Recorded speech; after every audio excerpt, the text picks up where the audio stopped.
The headlines of this hour on VTV News. Top Vietnamese leader visits Cồn Cỏ Island District.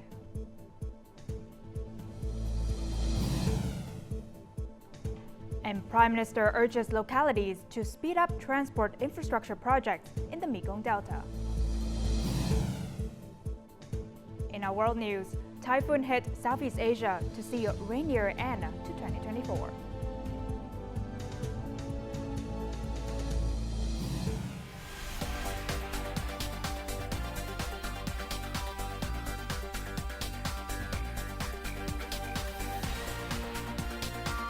Broadcasting from Hanoi, the capital of Vietnam. VTV News starts right now. Good afternoon. It is 3 p.m. local time and you're tuning in to VTV News. I'm Huyền Trân with the top stories. During a working trip to Quảng Trị Province, Party General Secretary and State President Tô Lâm visited Cồn Cỏ Island District on Wednesday. He expressed heartfelt appreciation for the warm reception from local officials, party members, government representatives, soldiers, and island residents.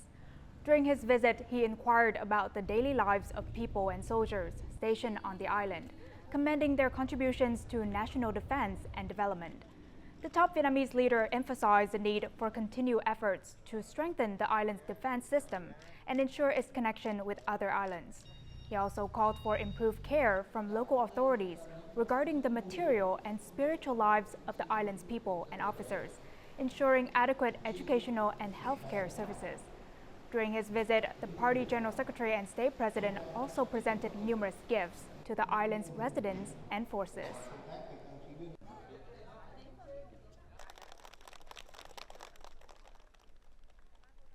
Prime Minister Phạm Minh Chính chaired a conference in Cần Thơ City on Wednesday aimed at overcoming challenges and accelerating the development of transport infrastructure in the Mekong Delta region.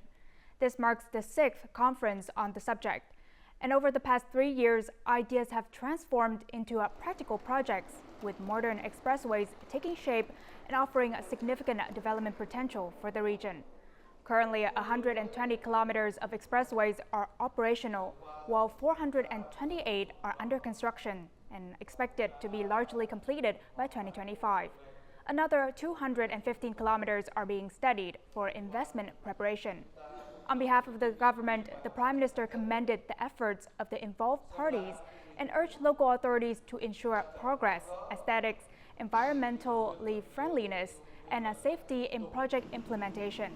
He highlighted the goal of completing 600 kilometers of expressways in the Mekong Delta by 2025. Ho Chi Minh City has entered a peak phase of public investment disbursement, focusing on key projects to speed up progress this year. Currently, 9 city units have a 9-month disbursement rate below the city's average. Most of these are project management boards with large allocated funds. Notably, the High-Tech Agricultural Zone Management Board has disbursed only 0.5% of its allocated budget. City leaders have called for urgent measures to speed up disbursement, stating that heads of these units will be held fully accountable for the results. This year, Ho Chi Minh City has been allocated over $3.1 billion in investment capital. However, by early October, only about 20.2% have been disbursed. The northern region's 5-month rainy season is over, and now is the ideal time for transportation projects to accelerate their progress.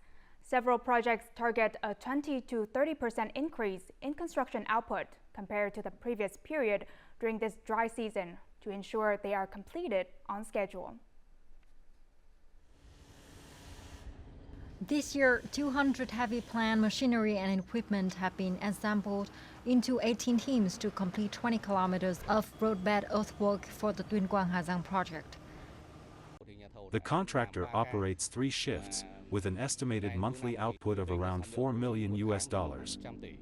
With adequate material sources and dumping grounds, we can accelerate progress by 15 to 20% compared to before. Many highway projects have divided road and bridge construction into separate packages, allowing contractors to be more proactive in their work. We have organized board pile construction teams to work around the clock. At the same time, personnel and equipment will operate from 6 a.m. to 11 p.m. in the upper section. The National Assembly Standing Committee recently approved the government's proposal to add nearly $340 million to the public investment plan for projects with high disbursement progress. 20 of the 22 resettlement areas for the Tuyên Quang Hà Giang Expressway project are ready for construction, allowing Tuyên Quang Province to commit to completing it in 435 days, 1 month ahead of schedule. From now until November 17th, Metro Line number 1 from Bến Thành to Suối Tiên in Ho Chi Minh City will undergo a full line test run involving nearly 500 personnel. Now, during this period, the entire team will operate the trains as if they are in a commercial service and address potential emergencies such as fires, power outages, and flooding. Until November 7th, there will be a running trial every 10 minutes, and after that, they will switch to a commercial schedule with a frequency of 1 train every 4 minutes and 30 seconds. Metro Line number 1 is the city's first urban railway, spanning nearly 20 kilometers. It is expected to enter commercial operation in December.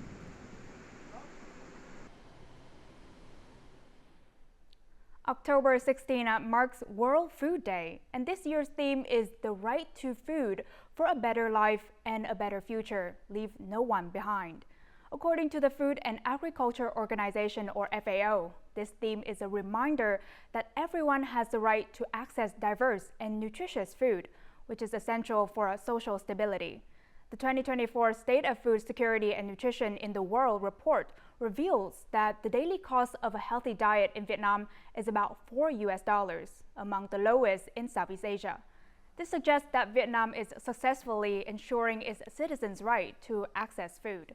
And in the 38 years since its economic reforms, Vietnam has transformed from a food importing nation to a leading global food producer and exporter, now playing a vital role in global food security.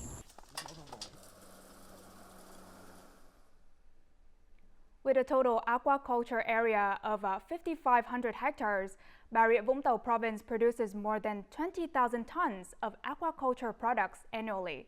And by harnessing seawater resources, high-tech shrimp farms in the province have reduced production costs while maintaining high-quality products for export. This is the seawater pumping station in Bà Rịa Vũng Tàu province. Leveraging marine resources, a 300-hectare shrimp farm here utilizes 100% seawater for high-tech shrimp farming. By thoroughly applying biotechnology and digital technology, the farm eliminates the need for chemicals, resulting in a 50% cost reduction. Moreover, this approach produces healthier shrimp that are less prone to disease. This farming method is cost-effective and sustainable.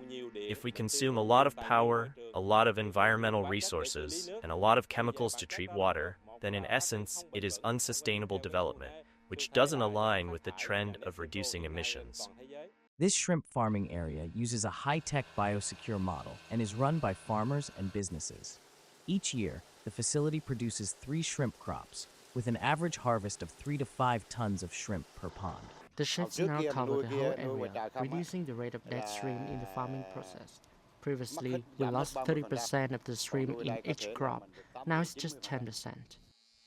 In recent years, the development of high-tech shrimp farming models has established advanced aquaculture production zones across many areas of Bà Rịa Vũng Tàu province. Currently, 23 organizations and individuals throughout the province are engaged in high-tech aquaculture practices. The new water treatment method is cost-saving and is of better quality compared to the old ones. There are also benefits from high-tech closed-loop farming. The People's Committee of Bà Rịa Vũng Tàu province has launched a program for sustainable aquaculture development. This initiative aims to boost efficiency and competitiveness to meet both domestic and export demands. By 2030, the program targets an annual aquaculture production of 23,000 tons. It also seeks to establish a production processing consumption chain that will ensure stable output for over 50% of aquaculture products.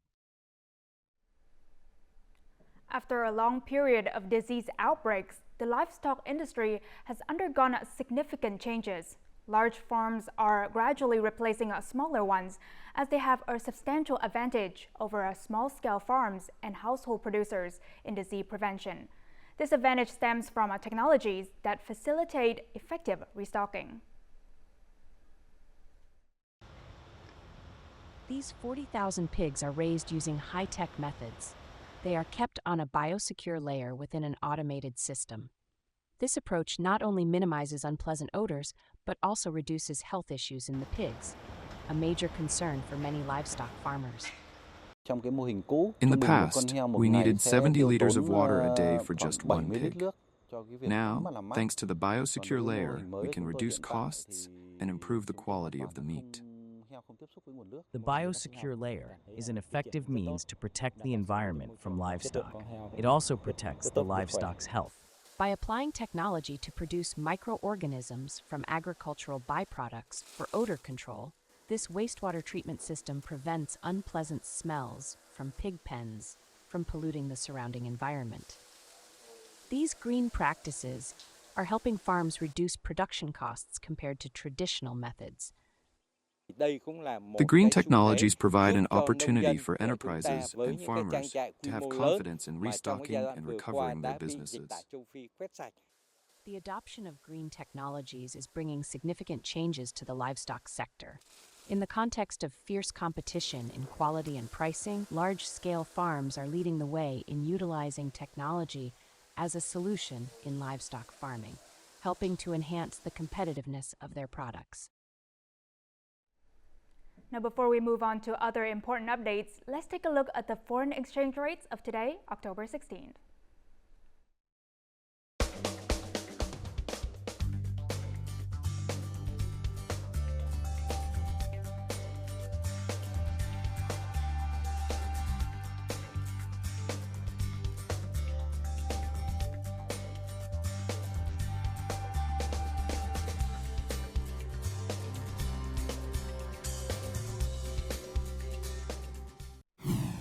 Coming up next on VTV News. Quảng Ngãi evacuates residents to prevent landslide risks.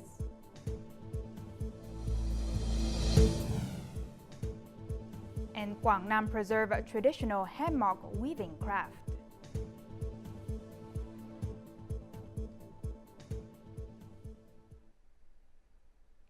Moving on to other news, as of October 16th, Vietnam has officially discontinued 2G-only subscription services. Telecom providers are deploying staff nationwide to assist customers in upgrading their 2G phones to 4G, with a focus on remote and rural areas. 2G subscribers who haven't yet switched to 4G will have their outgoing and incoming call services blocked. The Ministry of Information and Communications has instructed phone retailers and service providers to guide users on verifying their phone's compatibility to prevent the purchase of counterfeit devices falsely labeled as 4G but actually using a 2G technology.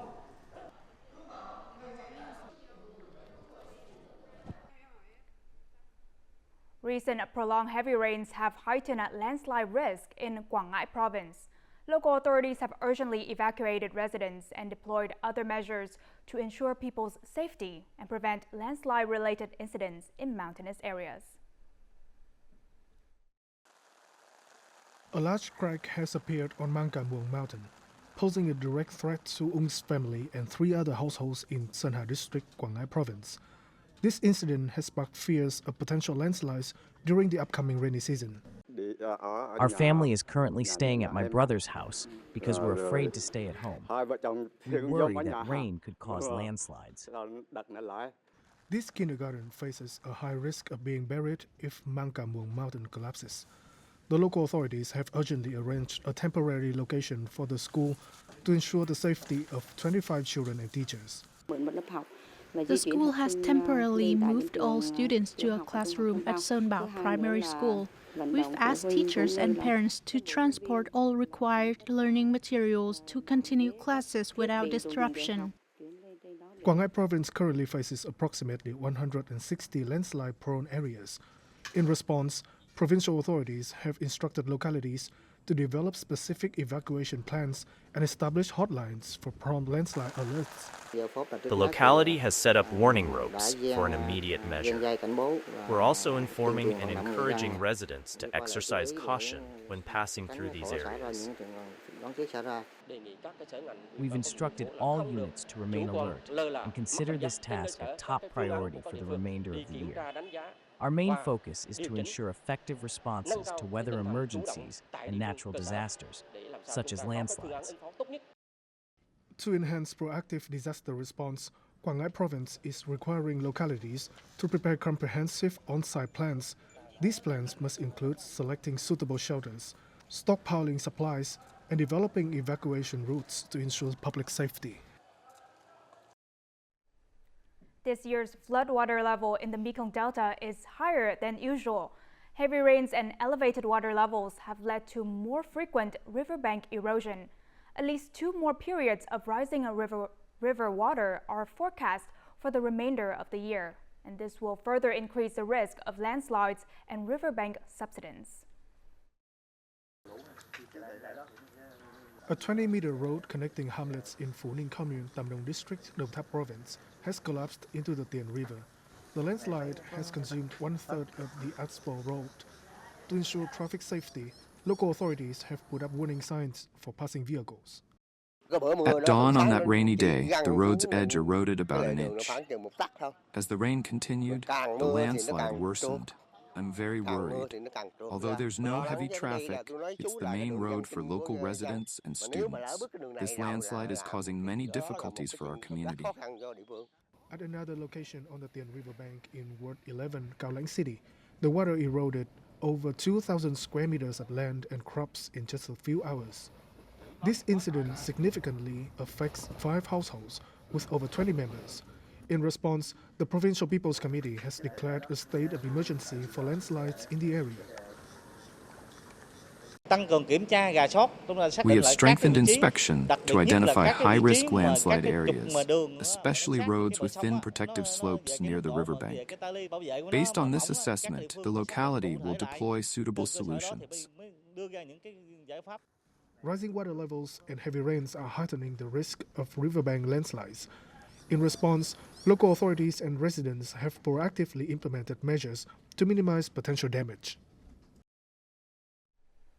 Embracing a spirit of self-reliance rather than depending on state budgets for poverty alleviation, many local authorities in mountainous areas have supported ethnic communities in their proactive efforts to rise out of poverty.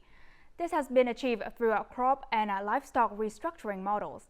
Our following story reports on the efforts of authorities in Sin Suối Ho Commune, Phong Thổ District, Lai Châu Province, where the Hmong and Dao ethnic groups make up the majority of the population. With support from local authorities through policy loans and technical guidance, Vang Lao has boldly transitioned from raising pigs and chickens to breeding bamboo rats. By selling online, his family's income has improved significantly due to this new venture. Income from bamboo rats can be 7 times higher than that of chickens and pigs. We even sell on TikTok and YouTube. I now have a stable group of regular customers. Sometimes I can't even meet the demand. The arrowroot fields, now in harvest season, are a result of crop restructuring efforts encouraged and guided by local authorities for Giang Alao's family. Covering about 300 hectares in the commune, arrowroot is becoming Sin Suối Ho's poverty alleviation crop. Arrowroot is a high-yield crop that is considered a specialty of the Northwest region and is always in high demand. Therefore, local authorities prioritize its cultivation to alleviate poverty. The commune authorities and party committee actively encouraged residents to restructure their crops. They focused on shifting towards commodity production that aligns with market demand. We facilitate access to policy bank loans for people in the commune, which helps increase their income. We also promote the idea of self-reliance among residents. This has a significant impact on their mindset, encouraging them to be proactive. In the coming years, Sin Soi Ho Commune plans to further integrate its poverty reduction program with new rural development initiatives. The commune will also support and encourage residents to develop innovative economic models. Cù Lao Chàm is an island cluster belonging to a Tân Hiệp Island commune in Quảng Nam province. This place is home to a traditional craft passed down through generations, weaving hammocks. And this past August, the Ministry of Culture, Sports and Tourism awarded this unique traditional craft the title of National Intangible Cultural Heritage. The hammock is made from the red sycamore tree, a woody tree with dark green leaves and bright red flowers that grows on steep cliffs in summer. Making a hammock requires many complicated steps and is done entirely by hand.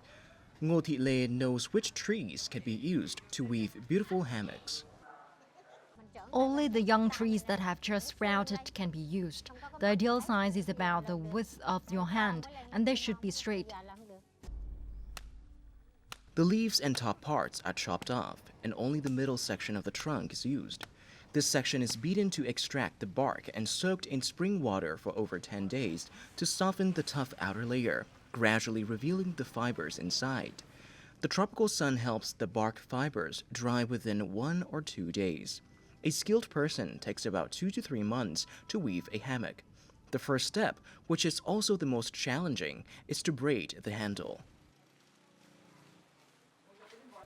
The beginning must be shaped well and have additional cords woven neatly, or it will slip. If it slips during weaving, the hammock is considered ruined and cannot be used. The secret to creating a beautiful hammock lies in the weaver's even technique and precise measurements, ensuring that each loop on the hammock's body is uniform and attractive. The hammocks are sturdy due to the material, but even more importantly, they depend on the artisan's skills in twisting and joining the cords. Making these connections tight is crucial, ensuring no frayed ends at the joints. You shouldn't leave it out in the rain or direct sunlight. Keep it in a cool spot, and it will remain durable. Only a handful of people in Cù Lao Chàm know how to weave hammocks, but this doesn't lessen their value.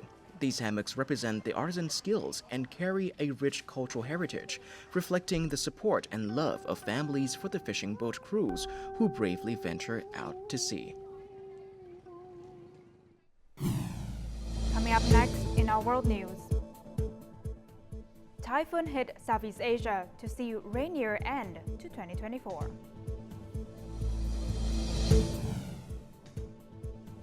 And U.S. issues warning to Israel over humanitarian crisis in Gaza.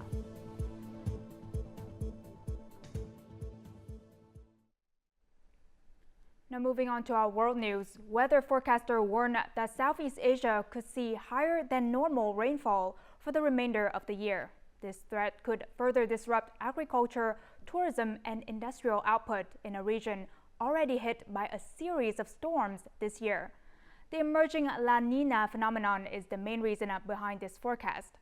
The Philippines is struggling to recover after 3 strong storms, and the country's weather agency predicts large parts of the archipelago will see above-average rainfall through the end of the year, with levels reaching 160% above average in January. Vietnam is also forecast to experience more frequent tropical storms by April next year, with high risk of flooding and landslides. La Nina is likely to bring increased rainfall to eastern Australia, Southeast Asia, and India, while reducing rainfall in the Americas. The phenomenon moves warm water towards the western Pacific Ocean, resulting in more rainfall over the region. The European Commission, or EU, announced on Tuesday a new humanitarian aid package of 21.5 million euros for the Asia-Pacific region. This brings the total EU support to almost 95 million euros this year. The new funding will support humanitarian projects in Bangladesh, Myanmar, Indonesia, and Malaysia. Furthermore, the EU humanitarian air bridge is launching a new flight to deliver essential supplies to victims of Typhoon Yagi in the Asia-Pacific region. The flight is expected to arrive in Laos in the coming days. And according to the European Commissioner for Crisis Management, climate change makes it extremely urgent to strengthen international cooperation in disaster response. The United States has expressed concern about the humanitarian situation in the Gaza Strip and has urged Israel to improve the situation within the next 30 days. Otherwise, Washington may stop supplying weapons to Tel Aviv. A U.S. State Department spokesperson confirmed that Secretary of State Antony Blinken and Secretary of Defense Lloyd Austin sent a letter to Israeli Defense Minister Yoav Gallant and Secretary of Strategic Affairs Ron Dermer. The letter expressed U.S. concerns about the amount of aid delivered to Gaza, which is currently very low, down more than 50% compared to peak aid periods. The U.S. has warned that it could suspend arms supplies to Israel if four key conditions are not met, ensuring at least 358 trucks enter Gaza daily, implementing a humanitarian ceasefire, and to facilitate aid delivery, lifting unnecessary evacuation requirements, and enhancing security at humanitarian sites. Washington has given Tel Aviv 1 month to comply with these demands. A German hospital employs a robotic kitchen to prepare hot meals for its staff. This innovative technology uses a robotic arm to create dishes from pre-prepared ingredients, particularly during irregular hours, which are common at a hospital. More on this in the following story.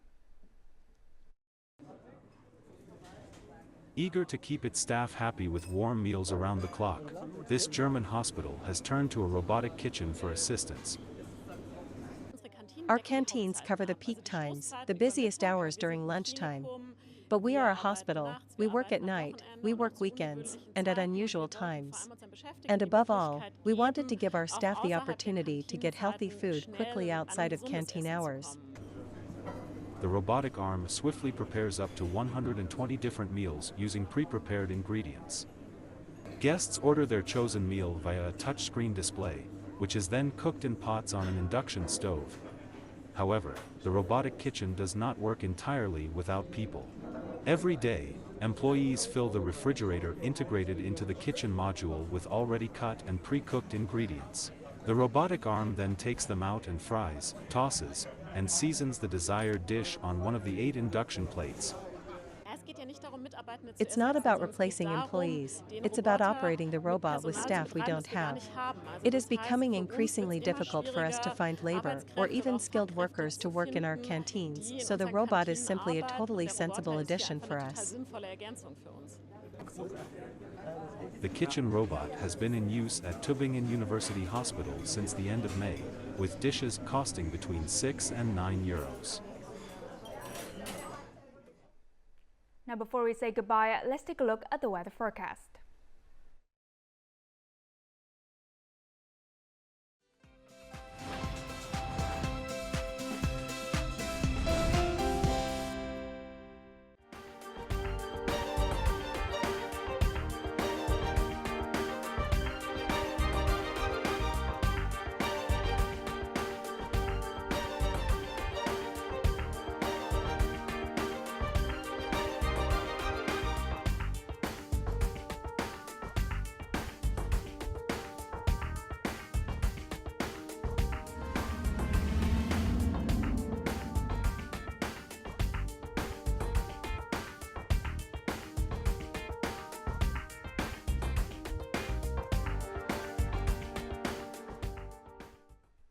And that's all the news we have for this hour. To rewatch our program, you can download our mobile app VTVgo or check out our YouTube channel VTV4Go. Thank you for watching and see you next time.